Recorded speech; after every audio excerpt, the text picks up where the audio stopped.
I am not ashamed of the gospel, because it is the power of God for the salvation of everyone who believes, first for the Jew, then for the Gentile.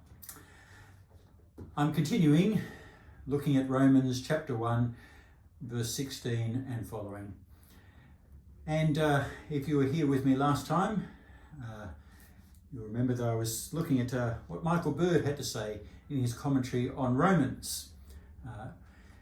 If you weren't here with me, or if this is the first time you've joined with me, thank you. My name's Richard Lane. Great to have you here again.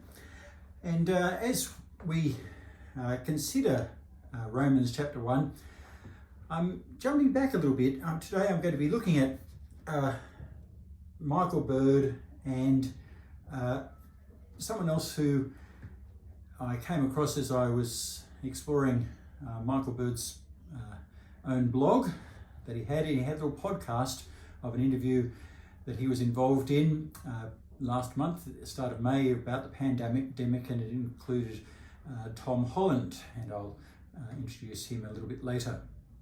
I'm going to share how the gospel, not being ashamed of the gospel, is something we can delight in holding to because of the way the gospel has indeed shaped us, as we'll see in Bird's own testimony to the gospel of Christ, and strangely, well, at least I found somewhat surprisingly, the testimony of Tom Holland. A little bit of that later. I begin by just noting what Michael Bird has to say about Romans 1 verse 8 and verses particularly 8 to 10, and he speaks about the elephant in the room, an image that will make more clear in terms of link with Tom Holland's writing in a few minutes. But Michael Bird, used it in this way. The elephant in the room, so to speak, is that Paul needs to address his absence from Rome. If he is the divinely appointed apostle to the Gentiles, then why hasn't he visited the largest Gentile city in the inhabited world? Why has Paul not been to Rome? And this is an issue that's kind of underlying some of the reason for his writing in Romans, the whole letter of Romans. And you get a sense of this in Romans 1 verses 8 to 10, where we read, "First I thank my God through Jesus Christ for all of you, because your faith is being reported all over the world. God, whom I serve with my whole heart in preaching the gospel of his Son, is my witness how constantly I remember you in my prayers at all times, and I pray that now at last, by God's will, the way may be open for me to come to you." At last. It's a sense it's been a frustration. Why hasn't he been able to see them in Rome? Bird used an illustration of someone being an Anglican archbishop and or a bishop of an area, and he used it to speak about Los Angeles. I was thinking, well, I thought about Mark Calder, who'd been up at Anglican minister at, where was it? Up north. I should know it straight away. It's suddenly gone from me, but he's been appointed to be bishop in Bathurst. And it'd be a bit like Mark taking on the role as Bishop of Bathurst and being there for year after year after year, and finally a decade goes past, and the people in Bathurst are going, well, who is this Mark Calder fellow? Thus far, he still hasn't come and visited any of our churches here in Bathurst. Well, of course, that's not the case with Mark. He's left his parish, where it was up north there, and he has settled into Bathurst and is going around visiting. Well, that's what you do. What about Paul the Apostle? Why hasn't he visited Rome? Well, you see this desire is what he expresses here, and how he talks about how he actually planned many times to come to you, but I've been prevented from doing so until now, verse 13. And he says, in order that I may have a harvest among you, just as I've had among the other Gentiles. And he speaks about being obligated both to Greeks and non-Greeks, wise and the foolish.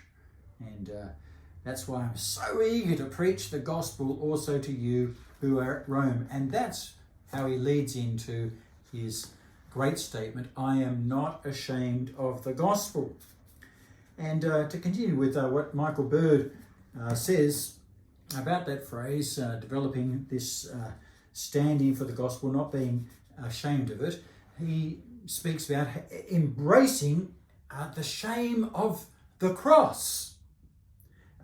This is the pattern that Jesus and Paul set before us, said Michael Bird.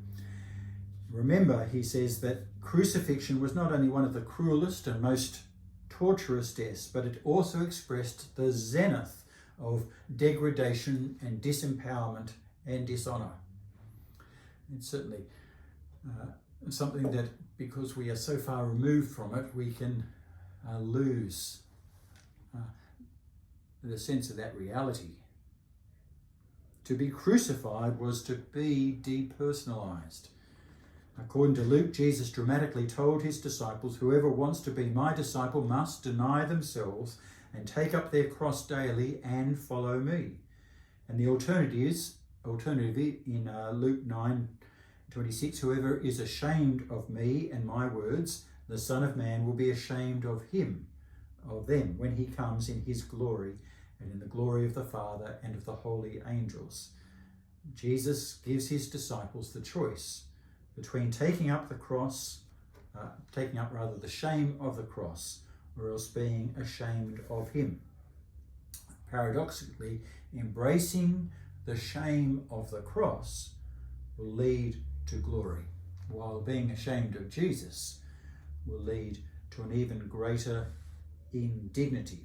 And Paul goes on to speak about the message of the cross in 1 Corinthians chapter 1 as preaching Christ crucified, God choosing the foolish things of the world to shame the wise, God choosing the weak things of the world to shame the strong. God chose the lowly things of this world, to despise the things that are not, to nullify the things that are, so that no one may boast before him. The cross itself becomes the instrument of reversal, so that these dualities of wise, foolish, weak, powerful, and humble, great, they're all turned upside down. In the shame of the cross, we find, as Paul puts it in 1 Corinthians 1, God's great, his wisdom, his power, his righteousness, his redemption. Now, it should be crystal clear. Following Jesus means a willingness to embrace the shame of the cross, to carry this shame, and to even boast in this shame around the public square. I am not ashamed of the gospel, because it is the power of God for the salvation of everyone who believes. I mentioned Tom Holland when I was looking up Michael Bird and reading a bit on his blog. He, as I mentioned, had a little podcast interview. You could see a video, and on one of the speakers was this man, Tom Holland, who I first came across, and I think it may have been one of his first books, in this book, Rubicon, the Triumph and Tragedy of the Roman Republic. Tom's a historian who's has a magnificent way of bringing to life ancient history, and he wrote this book about the Roman Republic, and I just want to share a little excerpt which picks up on the elephant theme. And yesterday in the previous devotional, I was talking about Julius Caesar, and a man around the same time was Pompey the Great. And Tom Holland here has a little excerpt about something that Pompey did to show his greatness in the Roman way, back around 55 BC. He entitles it Weeping for Elephants. In Rome, of course, there remained one man of greater renown and wealth than even Caesar. Pompey the Great lived in no one's shadow, certainly not that of Caesar, a man whom Pompey had always regarded as his protege. Naturally, in the condescending manner that befitted Rome's premier general, he took pride in his father-in-law's achievements, but nothing more. The idea that Caesar might rival him, let alone surpass him, never crossed the great man's mind. And Tom Holland then goes on to speak about a way in which Pompey sought to win the crowds, and he would have these lavish entertainments, and Pompey is referring to, he's drawing on Cicero's experience of one of these evenings, and or rather Tom Holland refers to Cicero's experience, and this is how he describes it. Pompey has obtained and imported animals from Africa, and it was to Pompey's purpose that the savagery of his imports served to edify as well as entertain. And this is why animals were rarely kept in zoos. Only by displaying them in combat, the monstrous matched with the human, could Pompey instruct his fellow citizens in what it was like to be rulers of the world. Sometimes the lesson was too much for the citizenry to bear. When 20 elephants, an unprecedented number, were attacked by spearmen, their trumpetings of distress so harrowed the spectators that everyone in the theatre began to weep.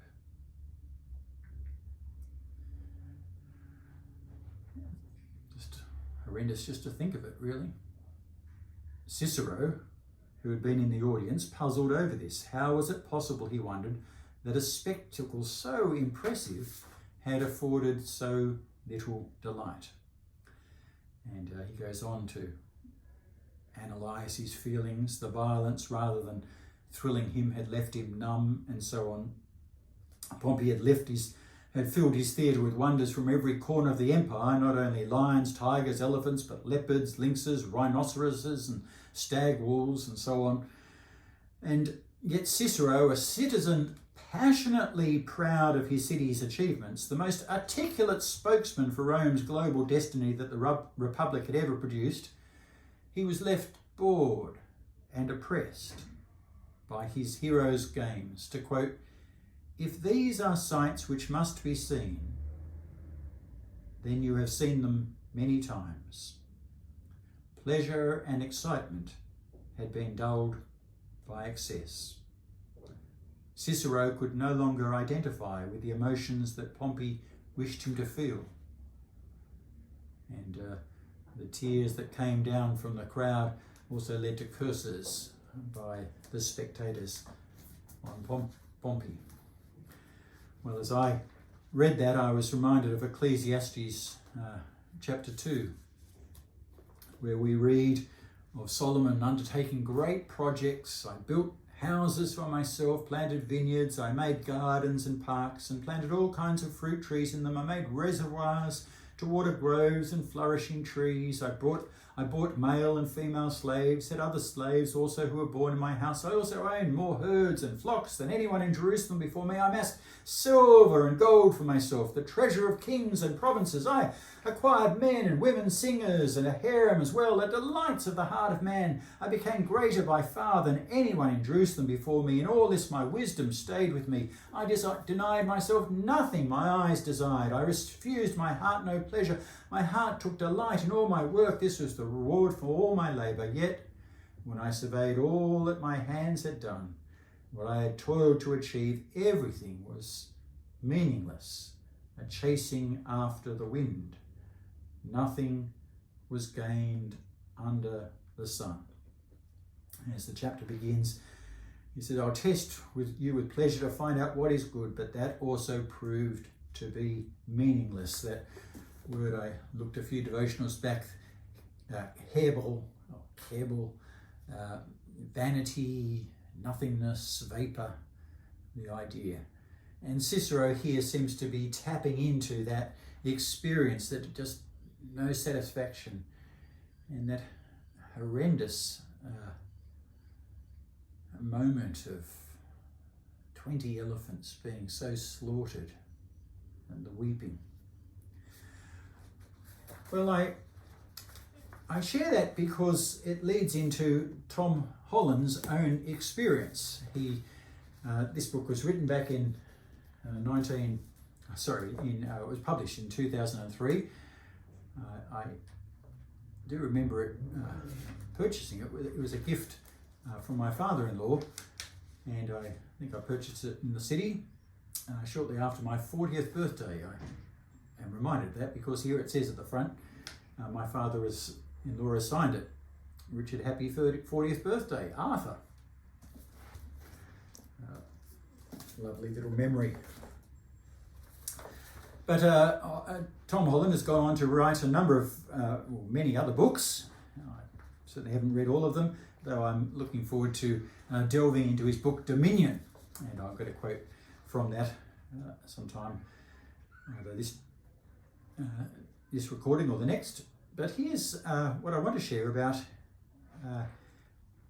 Tom Holland's own experience of writing history. As I honestly don't know whether he's a Christian or not, though I understand that he grew up. His mother was an Anglican.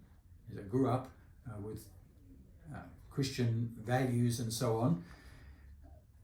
And from what I understand it, he himself did not profess a faith and had gone from the Christian faith. But here in an article in the New Statesman, written in September 2016, here's what Tom Holland said: "Why I was wrong about Christianity. It took me a long time to realise my morals are not Greek or Roman, but thoroughly and proudly Christian." And in his little essay, he speaks about his time in Sunday school, and quite an amusing little episode where he opened a children's Bible and found a picture of Adam and Eve with a brachiosaur, dinosaur there, and at 6 years old he thought there's something wrong here. He knew with rock solid certainty that no human being had ever seen a sauropod, even though he was only age 6.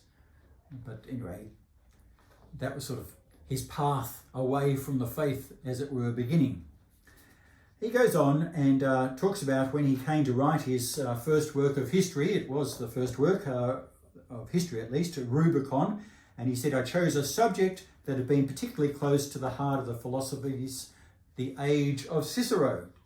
And then he speaks about another book, Persian Fire, and he goes on how he was immersed in the classical world and wrote about them. And then this is what he says that I particularly want to draw to our attention. "Yet giant carnivores, however wondrous, are by their nature terrifying. The longer I spent immersed in the study of classical antiquity, the more alien and unsettling I came to find it.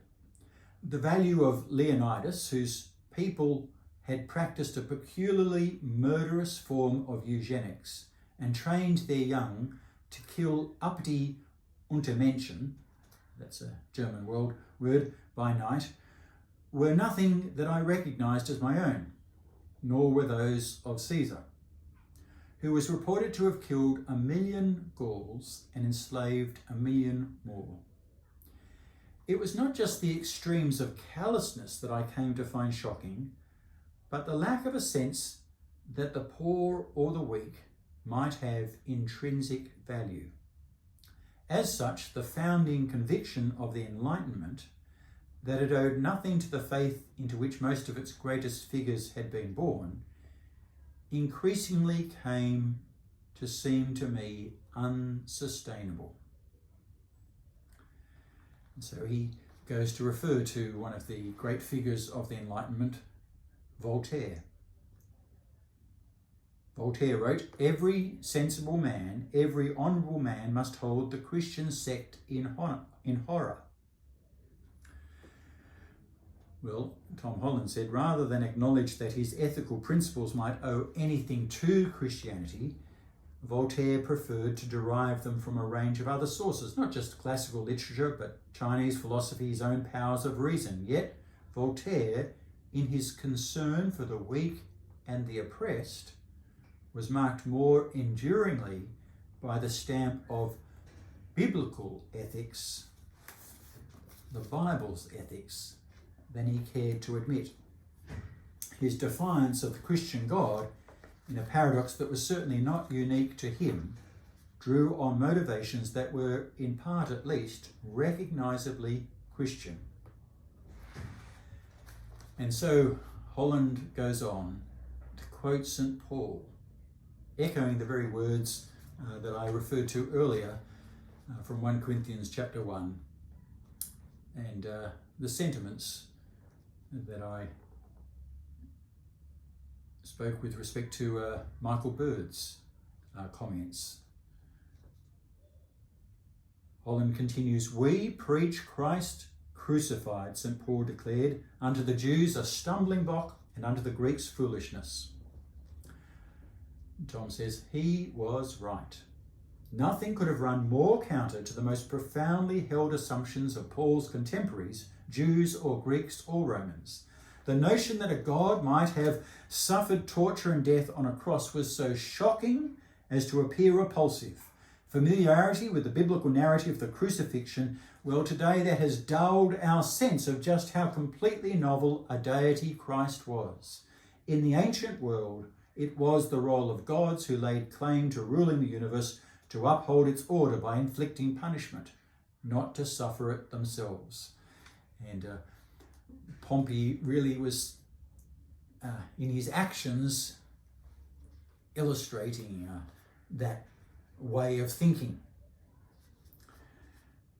Holland concludes, "Today, even as belief in God fades across the West, the countries that were once collectively known as Christendom continue to bear the stamp of the 2 millennia-old revolution that Christianity represents.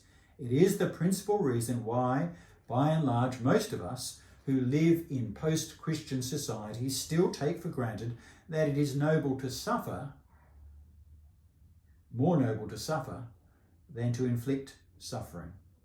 It is why we generally assume that every human life is of equal value. In my morals and ethics," writes Tom Holland, "I have learned to accept that I am not Greek or Roman at all, but thoroughly and proudly Christian." Well, once more,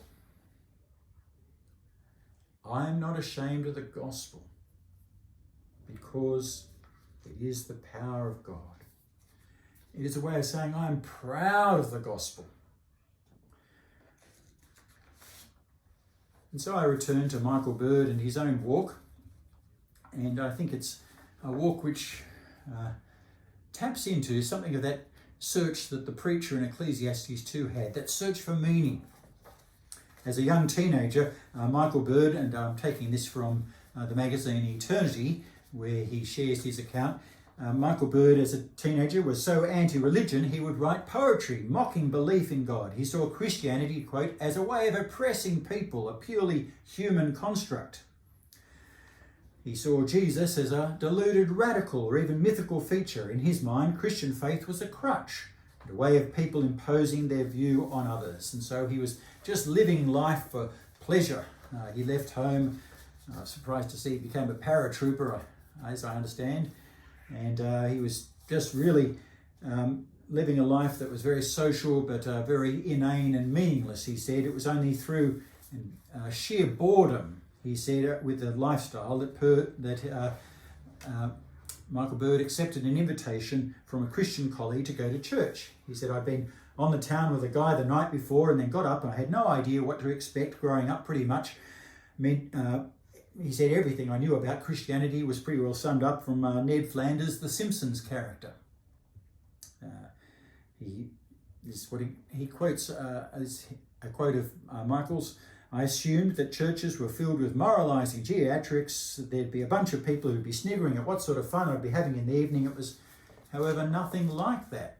He turned up at a little Baptist church near the army base and discovered that Jesus was a real person from history who touched upon things that cut close to his heart as he himself pondered the meaning of human existence. And he was particularly struck by the early church's testimony to Jesus, that in Christ's death, God had vanquished evil, and by his resurrection brought life and hope to all. For Michael at that time, his worldview was an atheistic worldview, and everything was just meaningless. It was pure nihilism, which didn't match my experience. He said, I like to think of myself as a fairly selfless and chivalrous individual, but I was also aware that I didn't have any moral basis for that. If we're nothing more than animals, then we can't really criticize animals for acting like animals. I guess to return to the incident of Pompey and Cicero's surveying, Pompey acting like an animal, how can you criticize it? Well, Bird said, as he journeyed from unbelief to faith, there was no intellectual strain. He said, I was convinced there was a sense of awe. There was a moral fabric to the universe. So a lot of Christianity did make sense to me. I wasn't intellectually resistant to the idea. For me, it became, of course, it has to be this way. It couldn't be any other way. And so he came to faith at that little church, went on to work and serve, and then eventually went into theological college, and now is himself a lecturer and a prolific writer and author, including this little series which looks at the historical aspects of the faith, as I referred to last time, and books like this marvellous little tome on the book of Romans. And he's now teaching down at Regent College down in Melbourne. For Bird, the attraction of Christianity was not so much a way to be forgiven for his sins, but for an answer to the meaning of life. He said, I didn't wander around with a heavy-weighted conscience looking for a deliverer. At the heart of it, we're looking for life that has meaning, purpose, value and hope, which what I would call the consumerized hedonism of our own culture does not provide. And so Michael Bird responded to the call of Jesus, the gospel which the Apostle Paul had his own life transformed and turned upside down, and declared, I am not ashamed of the gospel, because it is the power of God for the salvation of everyone who believes. First for the Jew, then for the Gentile. And so indeed we preach Christ crucified. I'm going to close with a word of prayer. Let us bow our heads. A prayer from the prayer book. Almighty God, we thank you for the gift of your holy word. Thank you for the message of Romans. Thank you for the testimony of the scriptures. Thank you for those who have responded to the scriptures in faith and obedience. Thank you for the rich heritage we have through your holy word. May it be a lantern to our feet, a light to our paths, and strength to our lives.